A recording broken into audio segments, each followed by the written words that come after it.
Hello again.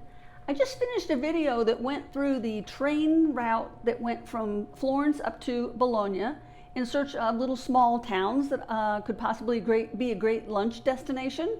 But then when I didn't find anything there, I continued the video with search of trains and the small towns that trains would stop at that went from Bologna all the way up to Venice. And found some cute places, and I hope you enjoyed my research into some of those small towns. Well, one of the things I just realized is that I forgot to detail things that were in Bologna. So in this video, I'm going to concentrate on Bologna and its city center, its main historic shopping district, and then maybe some of the restaurants that are in the area. And then I'm going to find one of those restaurants that has a menu, and then I'm going to kind of walk you through a typical Italian menu. And hopefully you will be inspired to go to Bologna or go anywhere in Italy and eat like they do in Italy, which is very unique compared to what we do here. So hope you enjoy. The train from Florence to Bologna is only about an hour long, and it's a direct train, so we can travel as early as 8 or 9 in the morning, get there in time for the shops to open, and do some shopping, and do some lunch, and then get back to Florence in time for dinner. Bologna is an historic town like many in Italy, and its main piazza is a huge draw for shoppers because of all the cafes, the medieval buildings and structures that are all within close walking distance. In this video, I'm going to concentrate on the main shopping center of Piazza Maggiore. It's about a mile walk from the train station, but as you can see here, there's plenty to see along the way.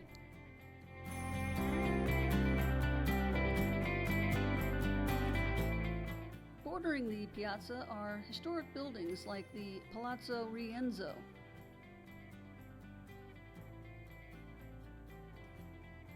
the clock tower, which apparently you can walk up to get great views of the city below, and another palazzo that houses the administrative offices for the city. All of these buildings are open to the public and have great opportunities to see historic Bologna. Just down the street from the main piazza is Via Rizzoli, which is another shopping district that meanders its way up to the Twin Towers.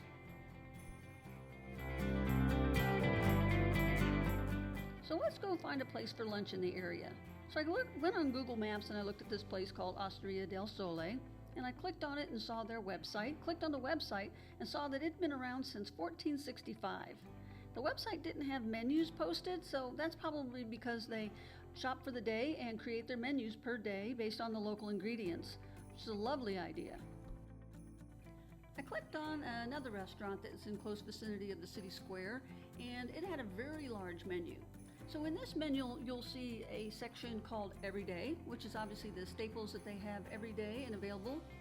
And we'll also have a menu that is very interesting, is that they also have specialties for each day of the week. So this restaurant is closed on Monday, so its specials start on Tuesday, which is martedì. The daily specials cost around 14 euros, which is equivalent to about $15 today. Thursday and Friday's special seems to run a little bit more, but that's probably because they're more focused on fish dishes. And then there's the Saturday and Sunday specials. Antipasti is something you'll see similar to the Italian restaurants here in America, but obviously these are more authentic to the region and are fresher foods. The region around Bologna is also known for its truffles, so as you can see at the bottom of this antipasti menu, that supplementing truffles into any of these dishes is an additional 25 euros per plate. The pasta asciutti translates into dry pasta, so these are basically their pasta dishes. Minestre is the soup dishes. Primi piatti, which translates to first plate, are those light salad / appetizer type dishes. The next menu is vegetarian plates, which look like some pestos, some soups, and some mixed cheese plates. And then there's pesce, which is obviously the fish menu. And then the second piatti, which is the second plate. This is usually whole fish dishes as well as steaks and pork chops and heavier dishes. The contorni are side dishes. This menu has stuff like French fries, salads, and mashed potatoes and other things. Most Italians will have fruit and cheese before they even have their dessert. Sometimes they have it in place of dessert. And you can't go to an Italian restaurant without the dolce, which is the sweets menu. And of course, they have my lovely tiramisu. And to give you an idea about prices in a large city, here's the drink menu, where a small bottle of water is cost close to $4 and a Coke will cost you close to $5. A cappuccino at the end of the meal will cost you around $5, and an Irish coffee will cost you close to $9. But you'll notice at the bottom of the final page of the menu is something called the comparto. And this is a per head, and for this restaurant it's a per head of €3.50 charge. It's placed on every menu throughout Italy and sometimes even in other countries. So this is basically a small per head cover charge that goes towards things like the bread, the oil and vinegar, the salt and pepper, things like that. At the bottom page of this website, for this restaurant, you'll see that the opening hours for this restaurant. So they're open from noon until 3 for lunch, and then they reopen again at 7 o'clock.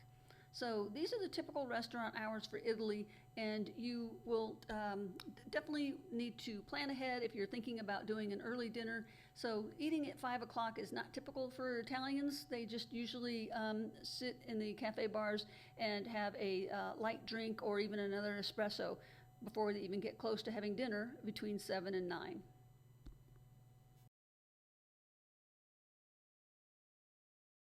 Well, Bologna is definitely on the top 10 list of places that I'm going to go when I visit Italy. I hope you enjoyed that video, and I hope I didn't fly through that menu segment too fast. I can definitely do some more. I can help with translating. There are a couple translating apps where you can use your phone. Some of them actually cost a little bit of money, and I may do that before I go just to be on the safe side. But I've been to Italy many times before, and so I kind of have an idea of what I'm seeing when I see an Italian menu. So I hope you enjoyed that, and I'm going to put together some more about some of the other areas in and around Florence, and hope you enjoy. Go out there and find your adventure.